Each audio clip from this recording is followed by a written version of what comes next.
Good morning, everyone. I appreciate the opportunity to discuss design today. I'm grateful to the UX Mobile team for all the hard work, and especially to Naveed, Brett, Alexander. Thank you. My name is Nick Parekh. I worked at Samsung Next as a design strategy lead. Prior to that, I was at Delta Airlines and Chase Bank working at their innovation labs. My job is to make services seamless and innovative, and I do so by focusing solely on design and business opportunities. Prior to being a service designer, I was in advertising, working as a copywriter and art director. So recently I took a break to author my first book. It's called The Future of Extraordinary Design. The initial idea stemmed from fascination for human-centered design and how we've put human at the center of all our products and services. As an advertiser and a service designer, I often like to zoom in and look at the other side of coin.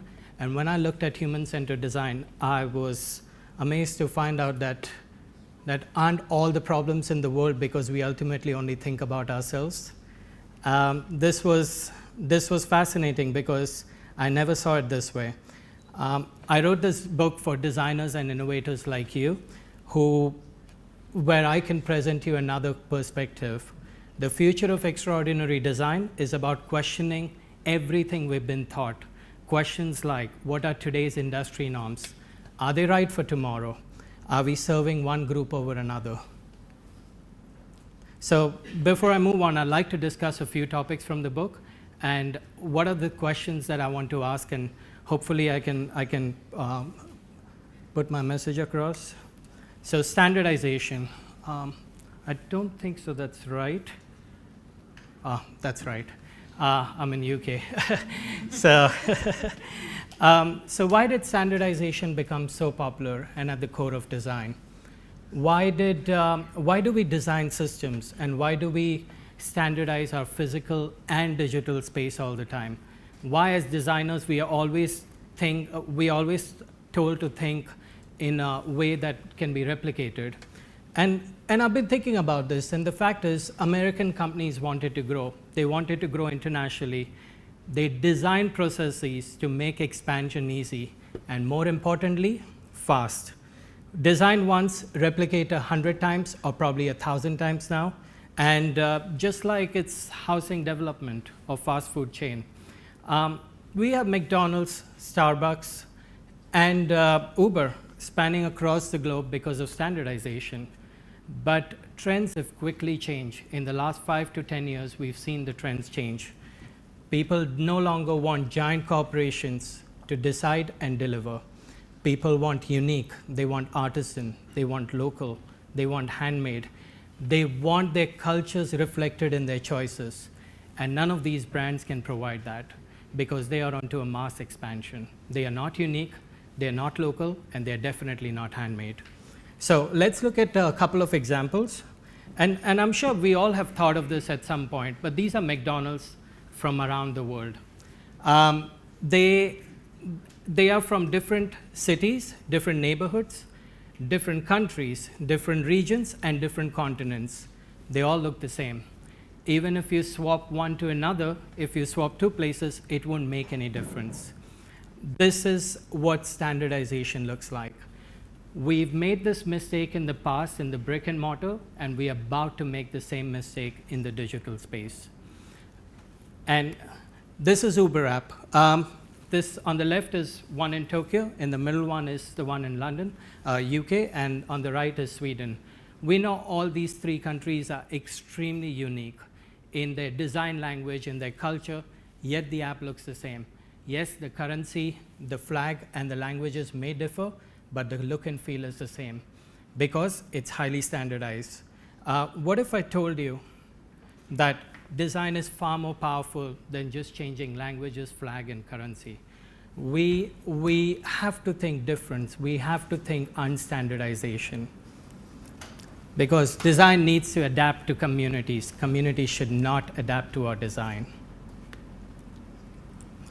Here's another example, and this is Apple Store. On the left is the one in Dubai, the middle one is the one in Berlin, and on the right is the one in Brooklyn.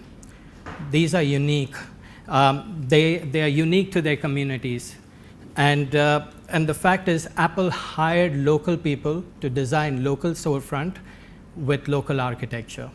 They chose colors based on cultural relevance, cultural tradition. If you took any of these buildings and just put it outside West End of London, it will look out of place. After all, good design is always contextual, dynamic, and relative. Here's another example. This is probably one of my favorite examples. This is Enoteca Maria. It's a restaurant in New York. They hire a new head chef every week. They call them nonas, also known as grandmothers, to design a distinct, authentic menu. One week it may serve Portuguese food, the second week it may serve Indian food, the next week it may serve Indian food, and the fourth week it may serve American food. And what's nice about this is that it's very culturally relevant. People go here not because they have a better checkout experience, people go here because it's novel. It pulls together different traditions, it pulls different traditions together in a way that's extremely New York, that's uniquely New York. Perhaps the most important part, it's extremely unstandardized. Standardization is not all that bad. It was extremely profitable for a long time. Historians, 100 years from today, may decide it was the necessary evil on a road to mass expansion. You can standardize many parts of your business. You can standardize your supply chain. But what is the big difference between a supply chain and a storefront? Supply chain is invisible. Storefront isn't. In the current market, standardization of current customer interfacing elements is beginning to hinder more than it helps. So that's why I always say, keep it invisible, collaborate with locals. They know the community better than we do, just like Apple did, and make it unique to communities. Your storefront or your physical brick and mortar space doesn't need to stand out. It needs to blend with the communities. My next topic is human-centered design. This is extremely close to me because this is one of the topics that I feel like where we've gone completely wrong. Human-centered design is now used in every form of design. Every designer puts people at the center of their products and services. But haven't we done this for centuries? Every ancient culture put planet Earth at the center of the universe. And our life story always revolves around us. So what if, and we have to ask ourselves one question. We are part of the ecosystem. We are not the whole ecosystem. If the user has a place at the center of the design, so does every other living thing. And I'd like to start with this example. This is a zoo in California. How many here think that zoos are ethical and we need them? I'd love to. Please raise your hands if you think so. Wow. And how many people think zoos are unethical? Okay. For people sitting in front, I think we have almost 80%. And so to start with, zoos are a perfect example of what the flaws in human-centered thinking are. Zoos only think about us. As much as we like to justify that we are preserving endangered species and we are exposing children to the wonders of nature, the lion in this photo isn't sleeping to conserve energy from the midday heat. The habitat wasn't built for him. He's bored. He's only there to make sure when a kid wants to see a lion, he gets to see one. And now let's look at another example. This is Zootopia in Denmark. The name is Kutske, but it's called Zootopia. It's Denmark's version of a new zoo. The designers flipped the story here. The humans are in a cage looking out on real habitats, not enclosures. So actually down there is the entire forest, and on top humans can actually look at them, but they won't know which animal is where. They actually have to spot them, just like you do in real forests. The animals are the focus of the story here. The designers built a home for them, then found a way for humans to access it unobtrusively. And human-centered thinking goes beyond just zoos. It's in everything we do today. If we look at life examples around us, we will find that at every point there's human-centered thinking and something else is getting destroyed because of that. What effect does cloud seeding have on the environment? And cloud seeding is a way that was used in Beijing Olympics, is a way to actually put some chemicals on the cloud so that it rains. So we control the climate in some way. And this has been extremely used for events where they don't want unexpected weather. We don't know the consequences of that on the animals, on the plants, on other things. The second one is, have you seen a family dog when we actually light up fireworks on the New Year's Eve? What about palm oil production and all the rainforest getting destroyed because we like to have our chips? And what about the ethics of dolphin shows? All these are human-centered design, designed for our convenience and our amusement. Every human design only caters to a certain group of humans. The customer of one design can be the victim of another. But if not human-centered design, then what? Why not we design for everything? Why not we think of design in totality? We don't have to put humans in the center of the design, like we saw, but we can put the actual subject at the center of the design. So in this book, I encourage you to design in totality. Part of that is always holding on to the bigger picture, not just a small pixel within it. Design in totality means if the user has a place at the center of the design, so does every other living thing. Don't limit yourself as a designer. Don't just think of humans at the center. Be mindful of others in the ecosystem. Before I start my third topic, I'd like to share an example. This is Lake Erie.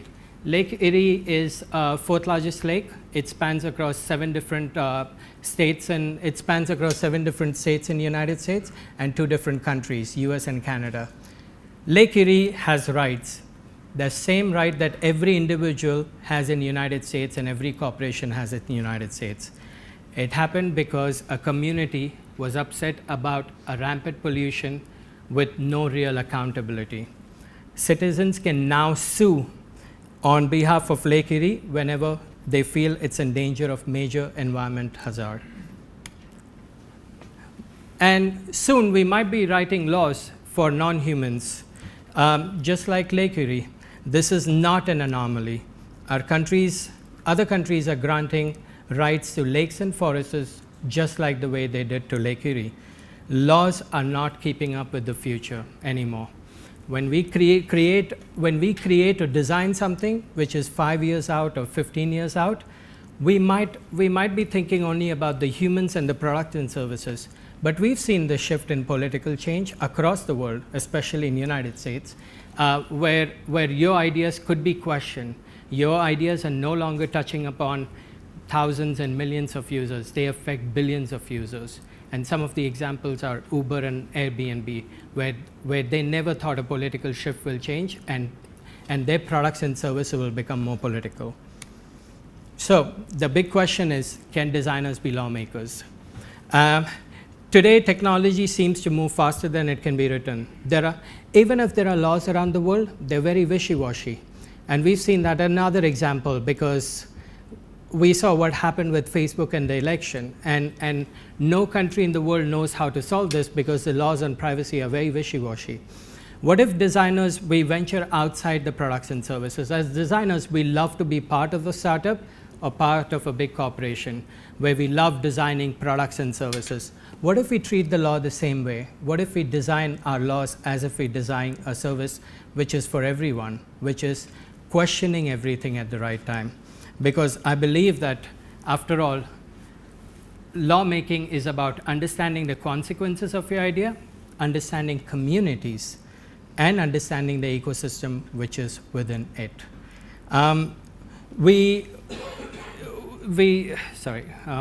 So can designers be lawmakers? And I definitely think designers should be lawmakers, because at the end of the day, we can bring something that no other politician can.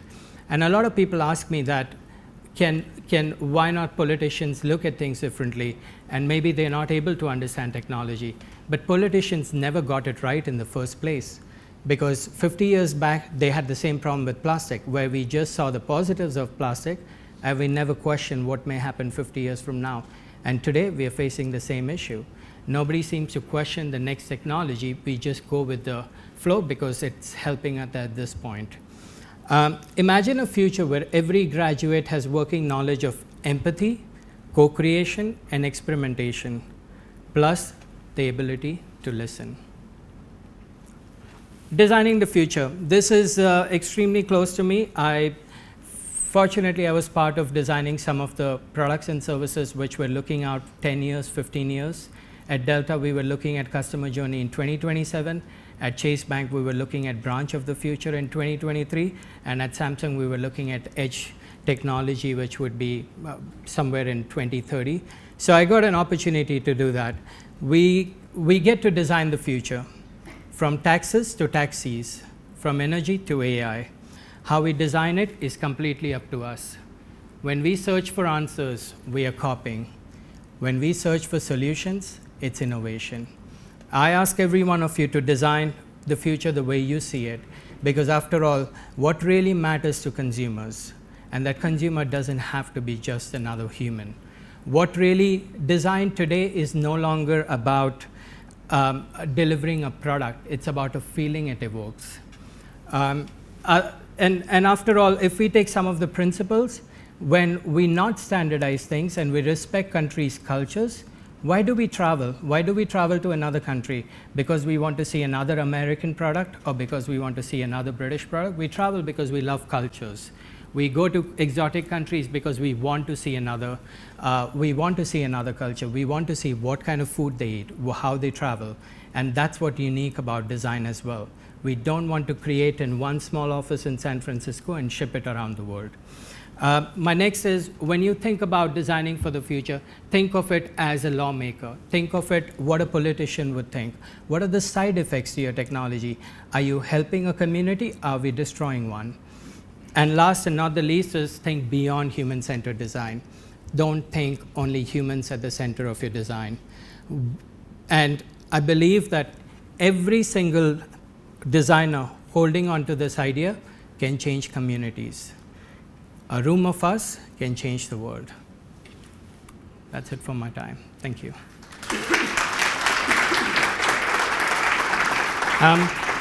Questions?